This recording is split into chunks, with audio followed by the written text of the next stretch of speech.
L'évolution des taux d'aide sociale, alors c'est un dossier gigantesque. Quand j'étais au Grand Conseil, on a fait un rapport sur l'aide sociale parce qu'on s'est inquiété de cette question.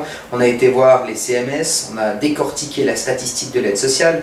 On a pu constater des évolutions assez terribles dans certaines catégories d'âge. On a vu un tourisme de l'aide sociale qui existe aussi, des gens qui viennent s'établir dans le canton et qui demandent immédiatement l'aide sociale, ce qui n'existait pas il y a quelques années. Un recours aussi plus facile à l'aide sociale dans une catégorie de 18-25 ans qui n'existait pas avant, des gens qui immédiatement terminent leur apprentissage, interrompent leur apprentissage au mieux et requièrent l'aide sociale. C'est des situations dramatiques, mais qui ne sont pas directement liées aux conditions du marché du travail, pas forcément, qui peuvent être liées à d'autres situations de rupture.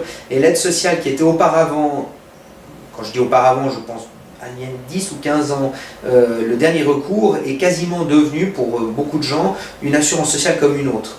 Et ça a un effet, à mon avis, dévastateur, et on n'a peut-être pas assez et je pense sincèrement, peut-être pas assez d'incitatifs à sortir rapidement de l'aide sociale par des mesures d'intégration qu'on a pourtant essayé de mettre en place au niveau du Grand Conseil. Et deuxièmement, vous avez raison, il y a un problème d'étrangers à l'aide sociale, il y a trop d'étrangers à l'aide sociale de mon point de vue, ça représente à peu près la moitié des prestations. Ça n'a pas tellement évolué ces dernières années, hein. La part des étrangers dans l'aide sociale est toujours la même, les étrangers sont plus représentés.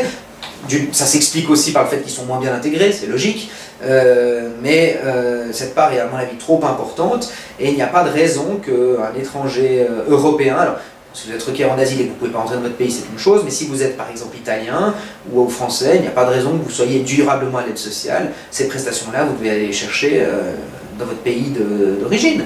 La Suisse n'a pas pour vocation à offrir l'aide sociale à des personnes qui ne sont pas ses nationaux. Là, sur ce point de vue-là, pour moi, j'ai aucune hésitation.